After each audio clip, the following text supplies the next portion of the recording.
Hello welcome to MGR IAS academy dear aspirants. So ఈరోజు మనం చెప్పుకునే ఆధునిక భారతదేశ చరిత్ర, మోడర్న్ ఇండియన్ హిస్టరీ. సో ఇది ఒక మైండ్ మ్యాప్ ప్రకారంగా ఆల్రెడీ విన్న వాళ్ళైతే వాళ్ళకు ఒక రిఫ్రెష్గా ఉంటుందండి. సో కొత్తగా చూసుకున్నటువంటి వాళ్ళకైతే కొద్దిగా మీకు ఇది ఒక ఫౌండేషన్గా ఉంటుందని అంశాన్ని అందరూ కూడా గుర్తుపెట్టుకోవాలి.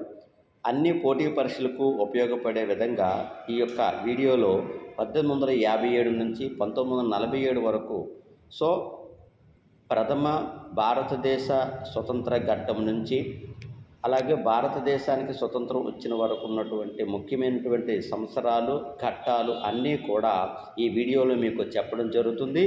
దయచేసి ఆస్పిరెంట్స్ ఎవరైనా ఈ యొక్క ఛానల్ సబ్స్క్రైబ్ చేయనట్లయితే వెంటనే సబ్స్క్రైబ్ చేసుకొని లైక్ చేసి షేర్ చేయడం మాత్రం మర్చిపోకండి. సో లెట్స్ కమ్ టు మన వీడియోలోకి వెళ్దాం. సో 1857 భారతదేశం నుంచి మొట్టమొదటిసారిగా ఇండియన్ ఆర్మీలో ఇండియన్ సోల్జర్గా ఉన్నటువంటి వాళ్ళు బ్రిటిష్ వారికి వ్యతిరేకంగా పోరాడిన తొలి సైనికుడిగా చెప్పుకుంటాం. ఆయన పేరే మంగల్ పాండే.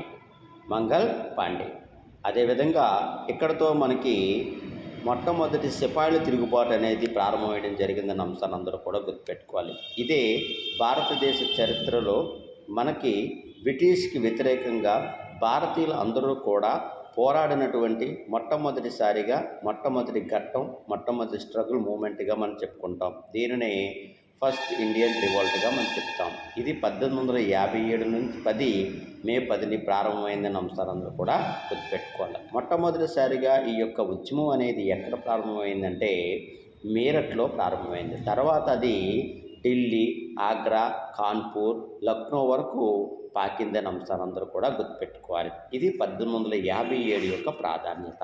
అదేవిధంగా 1858 చెప్పే ముందు అసలుకి ఈ రివాల్ట్ అనేది ఝాన్సీ నుంచి మనకి వీరవంతైనటువంటి రాణి లక్ష్మీబాయి, బరేలీ నుంచి ఖాన్ బహదూర్ ఖాన్, అదేవిధంగా బీహార్ నుంచి కొన్వార్ సింగ్, అదేవిధంగా లక్నో నుంచి బేగం హజరత్ మహల్, అదేవిధంగా ఢిల్లీ నుంచి బహదూర్ షా జాఫర్, అదేవిధంగా కాన్పూర్ నుంచి నానా సాహెబ్, వీళ్ళు మొట్టమొదటి సిపాయిల తిరుగుబాటులో భారతదేశంలో ప్రముఖ ప్రాంతాల నుంచి నాయకత్వం వహించినటువంటి వ్యక్తులుగా మీరు అందరూ కూడా గుర్తుపెట్టుకోవాలి. ఇది 1857 యొక్క ఘట్టం. అదేవిధంగా 1858 గవర్నమెంట్ ఆఫ్ ఇండియా యాక్ట్, అంటే end of the rule by British east India company and transfer to the rule to the British crown. British యొక్క ఆధ్వర్యంలోనికి పూర్తి స్థాయిలో అధికారం అనేది రావటం. అదేవిధంగా 1861 Indian council act. 1861 Indian council act ఏం చెప్తుందంటే భారతదేశం తాలూకా ఏవైనా పరిస్థితులు ఉన్నట్లుగైతే, అంటే భారతదేశం అనేది ఎందులోకి చట్టసభల్లోకి ఎంటర్ అయ్యే అవకాశం. సో మనకంటూ ఒక ప్రత్యేకమైనటువంటి లెజిస్లేటివ్ కౌన్సిల్లోకి ఎంటర్ అయ్యే ముఖ్యమైనటువంటి అంశంగా మీరందరూ కూడా గుర్తుపెట్టుకోవాలి. అంటే మనకంటూ ఒక లెజిస్లేటివ్ కౌన్సిల్ అనేది ఏది ఉండేది కాదు. అయితే ఇండియన్ కౌన్సిల్ యాక్ట్ 1861 ఏం చెప్తుందంటే భారతదేశం అనేది లెజిస్లేటివ్ కౌన్సిల్లో యొక్క వాళ్ళ తాలూకా ప్రాబ్లమ్స్ ఏదైనా ఉన్నట్లయితే అక్కడ వాళ్ళు చెప్పుకోవడం అనేది విధానం అనేది చెప్పడం. ఇది 1861. 1862లో వెరీ మోస్ట్ ఇంపార్టెంట్ అమ్మా, Calcutta high court, Bombay high court, Madras high court అనేది తొలిసారిగా ఏర్పాటు అవ్వడం జరిగింది. అదేవిధంగా 1872లో తొలిసారిగా బ్రిటిష్ వారి కాలంలో ఫస్ట్ పాపులేషన్ సెన్సస్ అంటాం. ఇది ఎవరి ఆధ్వర్యంలో? Lord Mayo. 1872లో జరిగినటువంటి మొట్టమొదటి జనాభా సేకరణలో తొలిసారిగా 5 సంవత్సరాలకు ఒకసారి లెక్కించడం జరిగిందని అంశాలందరూ కూడా గుర్తుపెట్టుకోవాలి. అదేవిధంగా 1872లో ముఖ్యంగా మనకి నేటివ్ మ్యారేజ్ యాక్ట్ అంటాం. నేటివ్ మ్యారేజ్ యాక్ట్, దీన్ని మనం చైల్డ్ మ్యారేజ్ యాక్ట్గా మనము చెప్పుకుంటాం. అదేవిధంగా 1876లో ఫార్మేషన్ ఆఫ్ ఇండియన్ అసోసియేషన్. ఈ ఫార్మేషన్ ఆఫ్ ఇండియన్ అసోసియేషన్ని స్థాపించింది ఎవరంటే సురేంద్రనాథ్ బెనర్జీ మరియు ఆనంద్ మోహన్ బోస్. అదేవిధంగా 1881 పూర్తి స్థాయిలో భారతదేశంలో జనాభా లెక్కల యొక్క ప్రారంభం. ఇది ఎవరి యొక్క ఆధ్వర్యంలో అయితే లార్డ్ రిప్పన్. 10 సంవత్సరాలకు ఒకసారి జనాభా లెక్కల సేకరణ అనేది సో ఇక్కడి నుంచే మనకు ప్రారంభమైన అంశాలందరూ కూడా గుర్తుపెట్టుకోవాలి. ఇది 1881. ఇక 1883, 84 తాలూకా ముఖ్యమైన అంశాలు ఏంటంటే ఎల్బర్ట్ బిల్ కాంట్రవర్సీగా మీరందరూ కూడా గుర్తుపెట్టుకోవాలి. సో ఇక్కడే మనకి ప్రారంభం అవుతుందండి. సో 1885 నుంచి 1905 moderate phase of Indian nationalism అంటాం. ఇది మితవాదుల యుగంగా మనం చెప్పుకుంటాం. 1885 నుంచి 1905. 1885 తాలూకు ప్రాధాన్యత ఏం చెప్తామంటే భారత జాతీయ కాంగ్రెస్ అయితే కొంతమంది నాయకులు అందరూ కూడా కలిసి బ్రిటిష్కి వ్యతిరేకంగా భారతదేశానికి స్వరాజ్యం కావాలి, భారతదేశానికి స్వతంత్రం కావాలి, ఎలాగైనా సరే వాళ్ళని ఇక్కడి నుంచి మనం వెళ్ళగొట్టాలి అనే ఆలోచనతో కొంతమంది నాయకులు అనేవారు ఒక ఆర్గనైజేషన్ ద్వారా, ఒక కూటమి ద్వారా సాధించాలనే దృఢమైనటువంటి ఆలోచనతో 1885 డిసెంబర్ 28వ తారీఖున ఐఎన్సి, దీన్నే మనం ఇండియన్ నేషనల్ కాంగ్రెస్ అంటాం. అయితే ఇండియన్ నేషనల్ కాంగ్రెస్ని తొలిసారిగా గోకుల్దాస్ తేజ్పాల్ సంస్కృత్ కాలేజీలో బొంబాయిలో తొలిసారిగా ఈ యొక్క సమావేశం అనేది నిర్వహించడం జరిగింది. అంటే మొట్టమొదటి భారత జాతీయ కాంగ్రెస్ సమావేశంలో ఎంతమంది హాజరయ్యారంటే 72 మంది హాజరయ్యారు. పెద్దగా ఈ యొక్క తొలి సమావేశం అనేది అంతమంది ప్రాచుర్యంలోకి రాలేదని అంశాలందరూ కూడా గుర్తుపెట్టుకోవాలి. దీన్ని ప్రారంభించింది ఎవరంటే ఫౌండర్గా చెప్పుకుంటాం, ఆయన పేరే ఏవో హ్యూమ్గా మనము చెప్పుకుంటాం. అయితే మొట్టమొదటి భారత జాతీయ కాంగ్రెస్ సమావేశానికి అధ్యక్షుడిగా వ్యవహరించిన వారు ఎవరంటే ఉమేష్ చంద్ర బెనర్జీ అలియాస్ ఉమేష్ చంద్ర బెనర్జీ, WC బెనర్జీగా మనము చెప్పుకుంటాం. మొట్టమొదటి భారత జాతీయ కాంగ్రెస్ సమావేశం ఎక్కడ జరిగింది? బొంబాయిలో జరిగింది. రెండవ భారత జాతీయ కాంగ్రెస్ సమావేశం ఎక్కడ జరిగింది? కోల్కత్తాలో జరిగింది. రెండవ భారత జాతీయ కాంగ్రెస్ సమావేశానికి అధ్యక్షుడు ఎవరంటే దాదాబాయ్ నౌరోజీగా మీరందరూ కూడా గుర్తుపెట్టుకోవాలి. ఇది 1885 తాలూకా ముఖ్యమైనటువంటి అంశం. ఇక 1885 తర్వాత ఉన్నటువంటి ముఖ్యమైనటువంటి అంశాలు ఏంటో మనము చూద్దాం. 1905కు ముందు ఉన్నటువంటి అంశాలు ఏంటో మనం చూద్దాం. అయితే 1891 ఏం చెప్తామంటే ద ఏజ్ ఆఫ్ కన్సెంట్ అంటాం. అంటే ద ఏజ్ ఆఫ్ కన్సెంట్గా మనం చెప్పుకుంటాం. అంటే ఇక్కడ మ్యారేజ్ యాక్చువల్గా చెప్పాలంటే ఆడపిల్లల యొక్క మ్యారేజ్ యొక్క యాక్ట్ అనేది ఒక 5 సంవత్సరాలకి లోపు చేయకూడదు అనేది తీసుకురావడం జరిగింది. అదే 12 సంవత్సరాల లోపు ఉన్నటువంటి ఆడపిల్లలకు మ్యారేజ్ అనేది చేయకూడదు. ఇది ఇక 1892 ఇది మన భారతదేశంలో చెప్పుకోదగ్గ ముఖ్యమైనటువంటి అంశంగా చెప్పుకుంటాం. ఇదే ఇండియన్ కౌన్సిల్ యాక్ట్గా మనం అందరూ కూడా పెట్టుకోవాలి. ఇక 1894లో చూసుకున్నట్లయితే బాలగంగాధర తిలక్ ఆధ్వర్యంలో మొట్టమొదటిసారిగా గణపతి ఉత్సవాలు నిర్వహించారని అంశాలందరూ కూడా గుర్తుపెట్టుకోవాలి. అదే సమయంలో 1896లోని మరాఠా యోధుడు, మరాఠా చక్రవర్తి అయినటువంటి శివాజీ యొక్క ఫెస్టివల్స్ను కూడా బాలగంగాధర తిలక్ గారు ప్రారంభించారని అంశాలందరూ కూడా గుర్తుపెట్టుకోవాలి. ఇది 1885 తర్వాత 1891, 1892, 1894, 1896. ఇక 1905 పార్టీషన్ ఆఫ్ బెంగాల్. ఇదేనండి పూర్తి స్థాయిలో విభజించు పాలించు అనే విధానాన్ని బ్రిటిష్ చేపట్టినటువంటి విధానానికి వ్యతిరేకంగా భారతీయులందరూ కూడా పూర్తి స్థాయిలో ప్రొటెస్ట్ చేయడం అనేది జరిగింది. డివిజన్ ఆఫ్ బెంగాల్ అంటాం. డివిజన్ ఆఫ్ బెంగాల్ ఈ పార్టీషన్ ఆఫ్ బెంగాల్ని ప్రకటించినటువంటి అప్పటి బ్రిటిష్ గవర్నర్ జనరల్ ఎవరంటే లార్డ్ కర్జన్ అంటాం. చాలా ముఖ్యమైనటువంటి పరీక్షలు అడిగినటువంటి ప్రధానమైన ఇంపార్టెంట్ బిట్ అండి. అయితే ఎప్పుడైతే విభజించు పాలించనే విధానాన్ని చేపట్టినటువంటి లార్డ్ కర్జన్ చేపట్టారో వెంటనే ఇండియన్ నేషనల్ కాంగ్రెస్ అనేది బెంగాల్లో ఒక ఉద్యమానికి ఊపిరిపోయడం జరిగింది. దాన్నే మనం స్వదేశీ మూమెంట్ అంటాం. స్వదేశీ మూమెంట్. అయితే ఇక్కడ అడుగుతాడండి, స్వదేశీ మూమెంట్ అనేది ఏ యొక్క ప్రారంభం జరిగిందంటే పార్టీషన్ ఆఫ్ బెంగాల్ యొక్క విభజన. ఈ బెంగాల్ విభజన అంటే ఈస్ట్ బెంగాల్ అని వెస్ట్ బెంగాల్ అని రెండుగా విడదీసి పరిపాలించాలి చేయాలనేది లార్డ్ కర్జన్ అనేది ప్రకటించినటువంటి అంశాలందరూ కూడా గుర్తుపెట్టుకోవాలి. ఇది 1905 partition of Bengal under viceroy of lord కర్జన్గా చెప్పుకుంటాం. ఏ సంవత్సరంలో పార్టీషన్ ఆఫ్ బెంగాల్ ప్రకటించడం జరిగిందంటే 1905. ఎవరి యొక్క గవర్నర్ జనరల్ అంటే వైస్రాయ్ ఎవరంటే లార్డ్ కర్జన్. Lord Curzon. ఇదే సమయంలో ఏ మూమెంట్ అనేది రావడం జరిగిందంటే స్వదేశీ మూమెంట్. సో బాయ్కాట్ మూమెంట్ అంటాం దీన్నే, బాయ్కాట్ మూమెంట్. సో బ్రిటిష్ వస్తువులను బహిష్కరించడం, స్వదేశీ వస్తువులను ప్రోత్సహించడం. ఇక తర్వాత 1906 యొక్క ముఖ్యమైనటువంటి అంశాలు ఏంటో మనము చూద్దాం. 1906. సో 1906 పరంగా చూసుకున్నట్టయితే వెరీ వెరీ మోస్ట్ ఇంపార్టెంట్ అండి. So foundation of Indian Muslim League అంటాం, Indian Muslim League. So foundation of Indian Muslim లీగ్ని ఎవరు స్థాపించారంటే ఫౌండెడ్ బై ఎవరంటే నవాబ్ సలీముల్లా అంటాం, నవాబ్ సలీముల్లాగా మీరు అందరూ కూడా పెట్టుకోవాలి. సో ఢాకా, ఇప్పుడు దక్కాగా తర్వాత ఢాకాగా ఇప్పుడు బంగ్లాదేశ్గా మారిందని అంశారు అందరూ కూడా పెట్టుకోవాలి. ఇది 1906. ఇక 1906 నుంచి మనకి ముఖ్యంగా 1885 నుంచి 1905 వరకు ఉన్నటువంటి కాలాన్ని మనం ఏమంటామంటే మోడరేట్ ఫేజ్ ఇండియన్ నేషనలిజం అంటాం. ఎవరంటే వాళ్ళు ఇంతకీ మితవాదులు అనేవారు ఎవరు తెలుసుకోవాలి. మితవాదులు ఎవరు, మోడరేట్ లీడర్స్ ఎవరంటే వీళ్ళు ఆర్జన ద్వారా, రిక్వెస్ట్ ద్వారా, సో తన యొక్క బాధలను చెప్పి, ప్రాబ్లమ్స్ చెప్పి, సో ఆర్జన ద్వారా దేశానికి స్వతంత్రం తీసుకురావాలని ఆలోచనతున్నటువంటి వారిని మనం ఏమంటామంటే మితవాదులు అంటాం. అటువంటి వాళ్ళు ఎవరంటే Dadabhai Naoroji, grand old man of India అంటాం.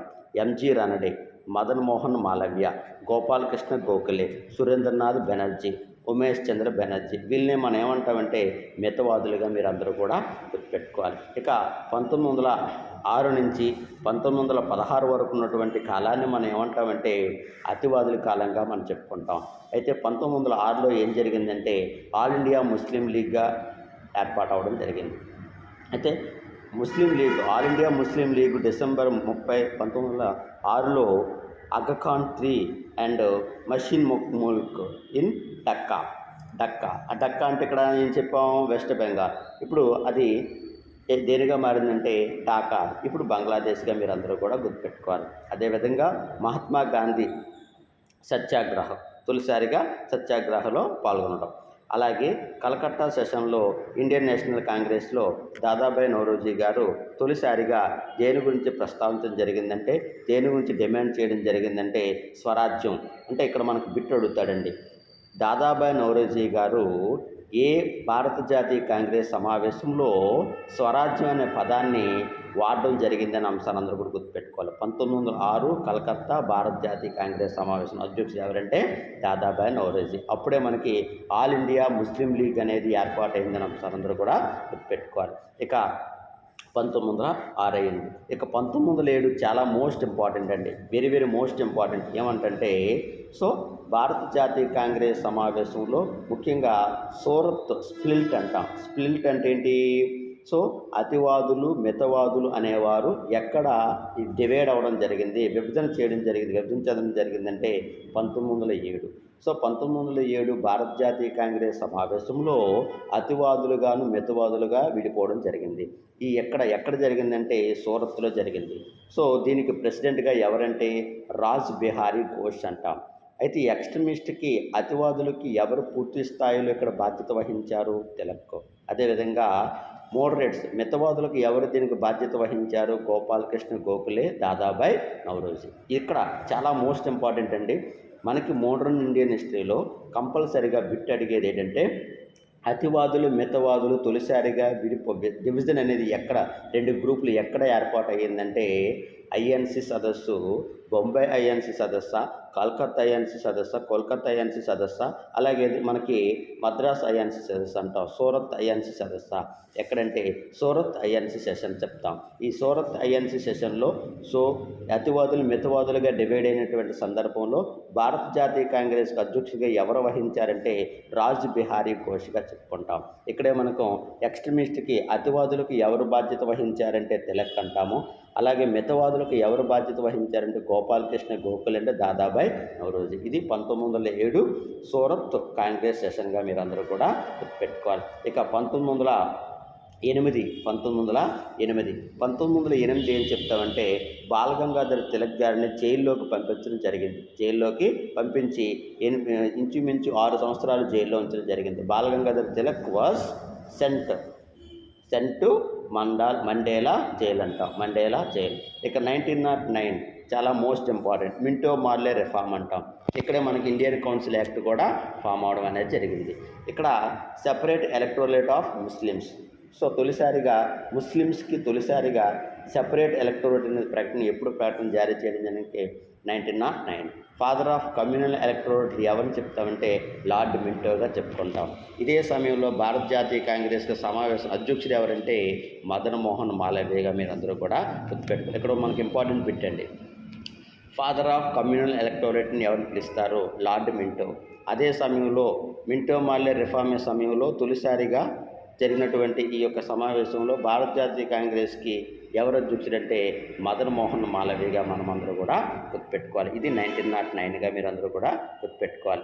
ఇక 1909 తర్వాత వెరీ వెరీ మోస్ట్ ఇంపార్టెంట్ అండి 1911. సో వెరీ మోస్ట్ ఇంపార్టెంట్ 1911 తాలూకు ఇంపార్టెంట్ ఏంటంటే మనకి 1905లో ఏం జరిగింది? Partition of Bengal. అయితే పార్టీషన్ ఆఫ్ బెంగాల్ 1905లో జరిగింది కదా. 1911లో ఏం జరిగిందంటే సో భారతదేశం యొక్క రాజధాని పూర్తి స్థాయిలో కలకత్తా నుంచి ఢిల్లీకి మార్చడం. రెండు మోస్ట్ ఇంపార్టెంట్ ఏంటంటే ఏదైతే పార్టీషన్ ఆఫ్ బెంగాల్ ఉందో ఈ పార్టీషన్ ఆఫ్ బెంగాల్ని పూర్తిగా రద్దు చేయటం. అదేవిధంగా ఈ యొక్క 1911లో భారతదేశ రాజధాని కోల్కతా నుంచి ఢిల్లీకి మార్చడంలో వచ్చినటువంటి కింగ్ జార్జ్ ఫైవ్గా మీరందరూ కూడా గుర్తుపెట్టుకోవాలి. అయితే తొలిసారిగా మనకి రవీంద్రనాథ్ ఠాగూర్ గారు రచించినటువంటి జనగణమన అనే గేయాన్ని తొలిసారిగా ఏ సదస్సులో ఆలపించారంటే జనగణమన అనే గేయాన్ని మొట్టమొదటిసారిగా కలకత్తా ఇండియన్ నేషనల్ కాంగ్రెస్లో తొలిసారిగా ఆలపించారని అంశాలను కూడా గుర్తుపెట్టుకోవాలి. ఇది కూడా చాలా మోస్ట్ ఇంపార్టెంట్గా మీరందరూ కూడా గుర్తుపెట్టుకోవాలి. ఇది 1911 తాలూకా ముఖ్యమైనటువంటి సమాచారం. ఇక నెక్స్ట్ తర్వాత పార్టీషన్ ఆఫ్ బెంగాల్ పూర్తి స్థాయిలో రద్దు అయ్యింది. పార్టీషన్ ఆఫ్ బెంగాల్ ఇప్పుడు 1905. ఇక 1912 తాలూకా ఇంపార్టెంట్ ఏంటంటే ఢిల్లీ తాలూకా కాన్స్పిరసీ ఫర్ అసోసియేషన్ అంటాం. ఎవరి కాలం అంటే లార్డ్ హడ్డింజ్గా మీరందరూ కూడా గుర్తుపెట్టుకోవాలి. 1913 తాలూకు ఇంపార్టెంట్ ఏంటంటే భారతదేశం నుంచి మొట్టమొదటిసారిగా ప్రపంచ అత్యున్నత అవార్డు అయిన నోబెల్ అవార్డుకి ఎంపికైన తొలి భారతీయుడిగా గుర్తుపెట్టుకోవాలి. ఆయనే రవీంద్రనాథ్ ఠాగూర్. సో ఆసియా ఖండం నుంచి తొలిసారిగా నోబెల్ అవార్డు పొందినటువంటి తొలి భారతీయుడిగా, తొలి ఆసియావాదిగా చెప్పుకుంటాం. గీతాంజలి అనే రచనకు ఈయనకి నోబెల్ అవార్డు అనేది సాహిత్యంలో రావడం జరిగిందని అంశాలందరూ కూడా గుర్తుపెట్టుకోవాలి. అదేవిధంగా 1913లో ఇంకొక మోస్ట్ ఇంపార్టెంట్ ఏంటంటే ఫార్మేషన్ ఆఫ్ గద్దర్ పార్టీ అంటాం. అయితే ఆ ఫార్మేషన్ ఆఫ్ గద్దర్ పార్టీని ఎవరు స్థాపించారంటే శాన్ ఫ్రాన్సిస్కోలో ఫార్మేషన్ ఆఫ్ గద్దర్ పార్టీని శాన్ ఫ్రాన్సిస్కోలో స్థాపించడం జరిగిందని అంశాలందరూ కూడా గుర్తుపెట్టుకోవాలి. సో ఎవరు స్థాపించారంటే లాలా హర్దియాల్గా మీరందరూ కూడా గుర్తుపెట్టుకోవాలి. లాలా హర్దియాల్. సో ఇక్కడ మనకి సోహన్ సింగ్, అలాగే లాలా హర్దియాల్, రామచంద్ర వీళ్ళందరూ కూడా గద్దర్ పార్టీని స్థాపించడం జరిగింది. అయితే విదేశాల్లో ఉన్న భారతీయులకు రక్షణ కల్పించాలి, అలాగే భారతదేశానికి సంపూర్ణమైనటువంటి స్వతంత్రం రావాలి అనే అంశంతో ఈ యొక్క పార్టీని స్థాపించడం జరిగింది. గద్దర్ పార్టీ తాలూకా విశేషాలుగా మీరందరూ కూడా గుర్తుపెట్టుకోవాలి. రెండు విషయాలు, ఒకటి రవీంద్రనాథ్ ఠాగూర్ గారికి నోబెల్ అవార్డు సాహిత్య రంగంలో ప్రకటన, అదేవిధంగా గద్దర్ పార్టీ అనేది స్థాపించిన అంశాలందరూ కూడా గుర్తుపెట్టుకోవాలి. ఇక 1914 నుంచి 1918 మొదటి ప్రపంచ యుద్ధ కాలం అంటాం. మొదటి ప్రపంచ యుద్ధ కాలంగా మీరందరూ కూడా గుర్తుపెట్టుకోవాలి. ఇక 1915 మొట్టమొదటిసారిగా సౌత్ ఆఫ్రికా నుంచి భారతదేశానికి మహాత్మా గాంధీ గారు జనవరి 9న రావటం. అదే రోజున మనము ప్రవాస భారతీయ దివాసిగా మీరందరూ కూడా గుర్తుపెట్టుకోవాలి. ఇది 1915. ఇక 1916 తాలూకా ముఖ్యమైన ఇంపార్టెంట్ ఏంటంటే హోమ్ రూల్ మూవ్మెంట్ అంటాం. సో హోమ్ రూల్ని మొట్టమొదటిసారిగా ఎవరు ఆర్గనైజ్ చేశారంటే ఐర్లాండ్ మహిళ అయినటువంటి అనీ బెసెంట్ మరియు ప్రముఖ బాలగంగాధర్ తిలక్. అదేవిధంగా foundation of Banaras Hindu university Madan Mohan Malaviya. అదేవిధంగా 1916లో లక్నో ప్యాక్ట్ అంటాం. ఈ అగ్రిమెంట్ ఏంటంటే ఐఎన్సీకి ముస్లిం లీగ్ మధ్య జరిగినటువంటి ప్యాక్ట్గా మీరందరూ కూడా గుర్తుపెట్టుకోవాలి. సో ఇది 1916. 3 విషయాలు చెప్పామ్మా. ఒకటి, హోమ్ రూల్ మూమెంట్ని ఎవరు స్థాపించారంటే అనిబెసెంట్ గారు మరియు బాలగంగాధర్ తిలక్ గారు. అదేవిధంగా బెనారస్ హిందూ విశ్వవిద్యాలయాన్ని ఎవరు స్థాపించారంటే మదన్ మోహన్ మాలవ్య. ఇది యూపీలో ఉందన్న అంశం అందరూ కూడా గుర్తుపెట్టుకోవాలి. లక్నో ప్యాక్ట్ అంటాం. లక్నో ప్యాక్ట్ ఇక్కడ ఐఎన్సీకి ముస్లిం లీగ్ మధ్య జరిగినటువంటి ఒక ప్యాక్ట్ని మనం ఏమంటాం? లక్నో ప్యాక్ట్గా మీరందరూ కూడా గుర్తుపెట్టుకోవాలి. ఇది 1916 తాలూకా ముఖ్యమైనటువంటి సమాచారం. అదేవిధంగా 1916లోనే ఫౌండేషన్ ఆఫ్ ఉమెన్ యూనివర్సిటీ ఇక్కడ పూణేలో స్థాపించడం జరిగిందని అంశం అందరూ కూడా గుర్తుపెట్టుకోవాలి. బెనారస్ విశ్వవిద్యాలయం కూడా స్థాపించింది ఇక్కడే అంశం అందరూ కూడా గుర్తుపెట్టుకోవాలి. ఇక 1916లో లక్నో ప్యాక్ట్గా మీరందరూ కూడా గుర్తుపెట్టుకోవాలి. ఇది ఇక 1916లో హోమ్ రూల్ మూమెంట్గా మీరందరూ కూడా గుర్తుపెట్టుకోవాలి. సో ఇది ముఖ్యమైనటువంటి 1916 తాలూకా ముఖ్యమైన సమాచారం. ఇక 1917 మహాత్మా గాంధీ గారు మొట్టమొదటిసారిగా తొలిసారిగా ఇదే తొలి మూమెంట్గా చెప్పుకుంటాం. చంపారణ్ సత్యాగ్రహ అంటాం. ఈ చంపారణ్ అనే ప్రాంతం భారతదేశంలో బీహార్లో ఉందని అందరూ కూడా గుర్తుపెట్టుకోవాలి. మహాత్మా గాంధీ గారు ప్రారంభించినటువంటి మొట్టమొదటి మూమెంట్గా ఇదే తొలి సివిల్ డిజోబిడియన్ మూమెంట్గా మీరందరూ కూడా గుర్తుపెట్టుకోవాలి. అదేవిధంగా రెండవ అంశం ఏంటంటే మాంటెగ్యూ అంటాం. Secretary of state for India declares the goal of British government is introduction of responsible గవర్నమెంట్కి అంటాం. రెస్పాన్సిబుల్ గవర్నమెంట్ ఇది 1917గా మీరందరూ కూడా గుర్తుపెట్టుకోవాలి. ఇది మాంటెగ్యూ ఆగస్ట్ డిక్లరేషన్గా చెప్పుకుంటాం. అయితే ఇదే became a basis of government act Indian act 1919గా మీరందరూ కూడా గుర్తుపెట్టుకోవాలి. చంపారణ్ సత్యాగ్రహ ఇది first civil disobedience movement in Gandhiji. తొలిసారిగా మహాత్మా గాంధీ గారు సివిల్ డిజోబిడియన్ మూమెంట్గా తొలిసారిగా ఏదంటే మనకి చంపారణ్ సత్యాగ్రహంగా మీరందరూ కూడా గుర్తుపెట్టుకోవాలి. సో ఇది దేనికి సంబంధించినటువంటి అంశం ఏంటంటే దేనికి సంబంధించినటువంటి గ్రీవెన్స్ ఆఫ్ ఇండిగో కల్టివేటర్స్ ఎవరైతే నీలమందు తాలూకా పంట పండించినటువంటి వాళ్ళు ఉంటారో సో వాళ్ళకి గుర్తుగా ఈ యొక్క మూమెంట్ అనేది స్టార్ట్ చేయడం జరిగిందని అంశాలందరూ కూడా గుర్తుపెట్టుకోవాలి. ఇది 1917గా మీరందరూ కూడా గుర్తుపెట్టుకోవాలి. ఇక 1918 అహ్మదాబాద్ మిల్ స్ట్రగుల్ అంటాం. అహ్మదాబాద్ మిల్ స్ట్రైక్గా చెప్పుకుంటాం. ఇది ఫస్ట్ హంగర్ స్ట్రైక్గా చెప్పుకుంటాం. ఎవరంటే మహాత్మా గాంధీ గారు. సో చంపారణ్ ఎవరంటే మహాత్మా గాంధీ. అలాగే అహ్మదాబాద్ మిల్ స్ట్రైక్ ఇది ఫస్ట్ హంగర్ స్ట్రైక్గా చెప్పుకోవాలి. అదేవిధంగా మహాత్మా గాంధీ గారు ఏ ఉద్యమంలో పాల్గొన్నారు? చంపారణ్ ఉద్యమం అంటాము. అలాగే అహ్మదాబాద్ మిల్ స్ట్రైక్ అంటాం. ఖేదా సత్యాగ్రహగా మీరందరూ కూడా గుర్తుపెట్టుకోవాలి. ఖేదా సత్యాగ్రహం. ఈ ఖేదా అనే గ్రామం ఎక్కడ ఉందంటే గుజరాత్లో ఉందని అంశాలు అందరూ కూడా గుర్తుపెట్టుకోవాలి. సో ఇది ఇక 1917 చెప్పుకున్నాం, 1918 చెప్పుకున్నాం, 1919 అయితే 1919 తాలూకా ముఖ్యమైన అంశం ఏంటి? వెరీ వెరీ మోస్ట్ ఇంపార్టెంట్ అండి. సో 1919లో రౌలట్ యాక్ట్ అంటాం. రౌలట్ యాక్ట్ జలియన్ వాలాబాగ్ ఉదంతం మీకు తెలిసిందే కదండి. అన్యం పుణ్యం ఎరిగినటువంటి ఎంతోమంది భారతీయులను బ్రిటిష్ జనరల్ అయినటువంటి వాళ్ళు పూర్తి స్థాయిలో కాల్పుల్లో ఎంతోమంది 1000 మందిగా ఎంతోమంది అన్యం పుణ్యం ఎరిగిన భారతీయులు చనిపోయిన అంశాన్ని అందరూ కూడా గుర్తుపెట్టుకోవాలి. ఇది భారతదేశ చరిత్రలోనే ఇది మరుపులేనటువంటి బ్రిటిష్ ప్రభుత్వం భారతదేశానికి చేసినటువంటి అరాచకమైనటువంటి క్రూయలమైనటువంటి ఇది ఒక సంఘటనగా మీరు అందరూ కూడా గుర్తుపెట్టుకోవాలి. అయితే ఆధునిక భారతదేశ చరిత్రలో పూర్తి స్థాయిలో ఎన్ని సంవత్సరాలైనా ఎన్ని తరాలైనా సరే ప్రతి ఒక్క భారతీయుడు గుర్తుపెట్టుకునే విధంగా ఉన్నటువంటి మూమెంట్ ఏదంటే మనకి జలియన్ వాలాబాగ్ అంటాం. Rowlatt act 1919.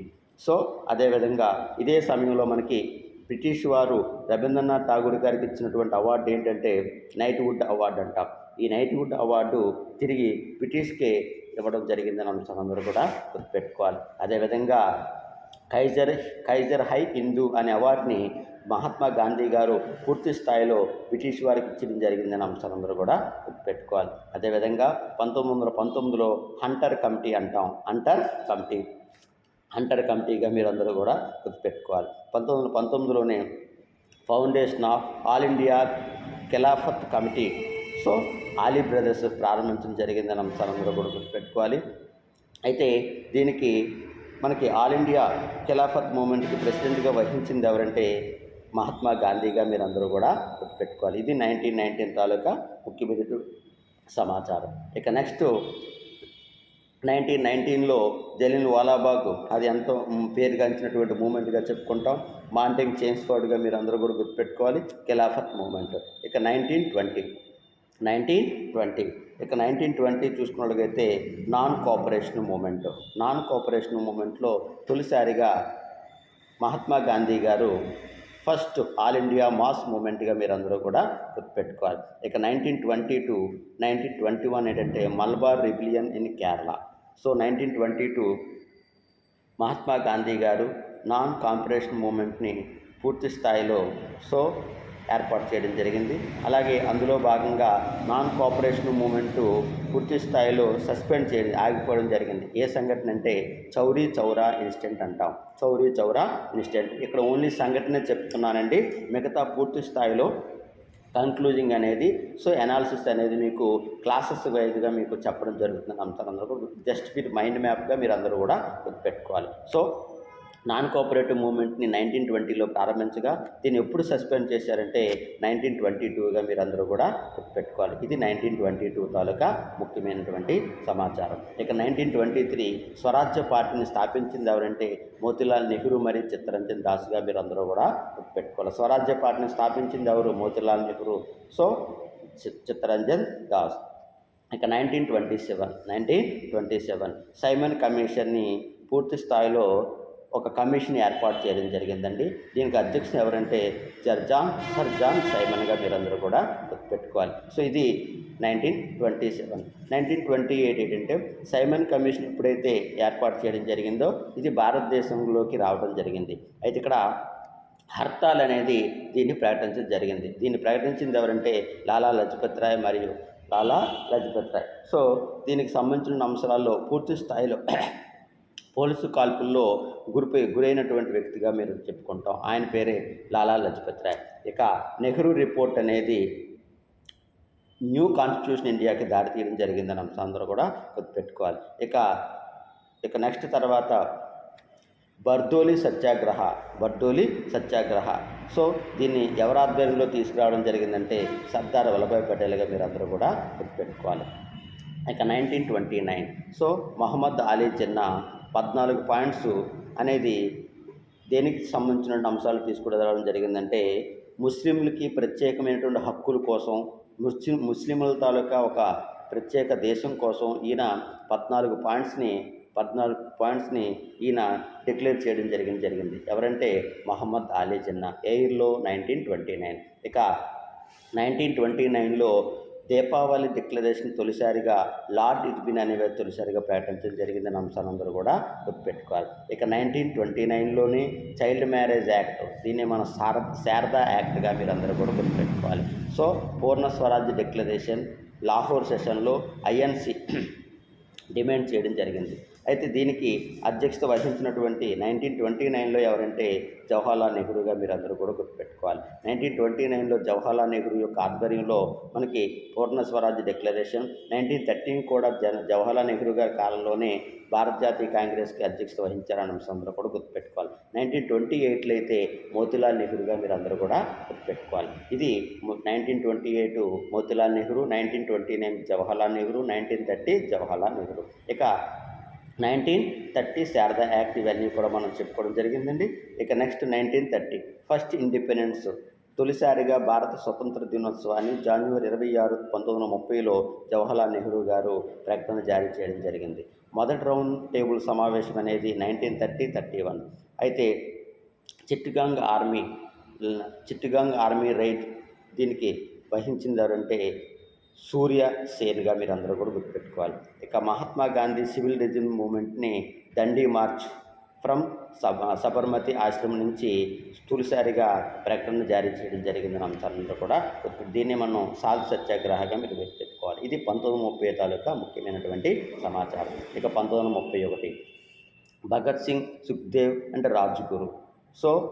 వీళ్ళిద్దరూ కూడా ముఖ్యంగా ఎక్స్క్యూటెడ్గా మీరు అందరూ కూడా పెట్టుకోవాలి. Gandhi Irwin pact signed.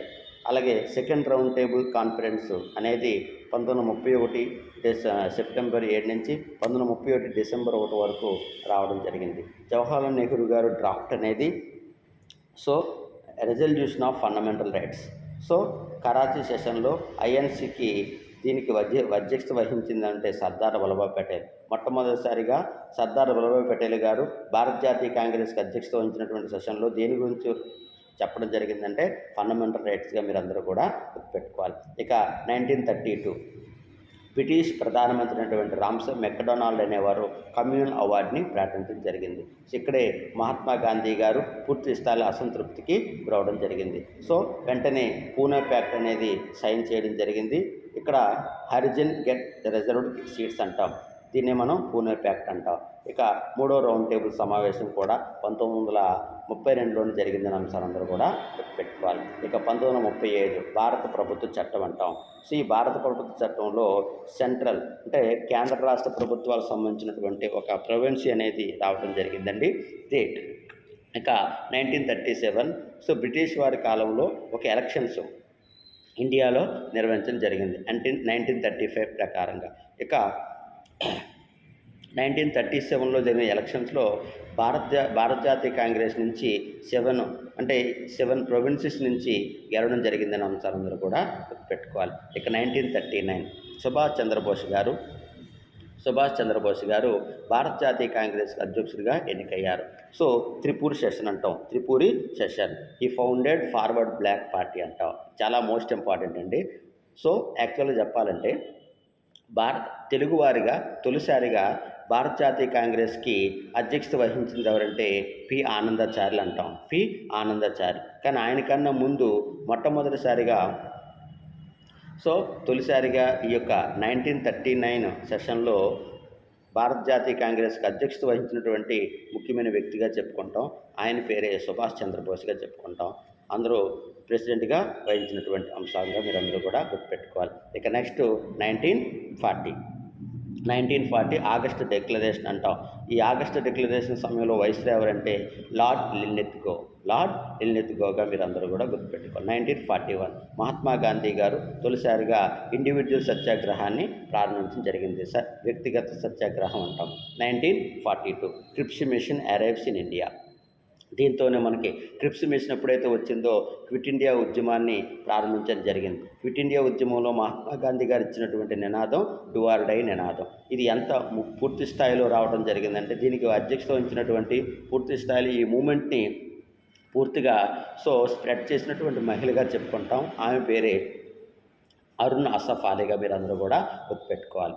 ఇది 1942. ఇక 1943 Mohan Singh formed Indian national army. Subhash Chandra Bose గారు దీనికి ఇండియన్ నేషనల్ ఆర్మీకి పూర్తి స్థాయిలో అధ్యక్షత వహించారు. ఎక్కడంటే సింగపూర్గా మీరందరూ కూడా గుర్తుపెట్టుకోవాలి. ఇక 1946 నోవల్ మిర్చినిటీ ఇన్ బొంబాయి. ఇక 1946లో తొలిసారిగా లార్డ్ వివెల్ అనేవారు భారత ప్రభుత్వానికి ఇండిపెండెన్స్ ఏర్పాటు విధంగా నెహ్రూ గారికి ఇన్వైట్ చేయడం జరిగింది. ఇదే 1946లోనే తొలి కాన్స్టిట్యూషన్ సమావేశం, తొలి రాజ్యాంగ సమావేశంగా చెప్పుకుంటాం. 1946 December 9.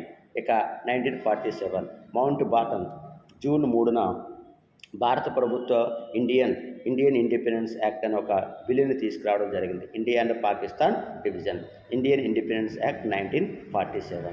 ఇక 1947లో మనకి స్వతంత్రాన్ని రావడం జరిగింది. అదే రోజున try colour flag was hosted red fort at Delhi.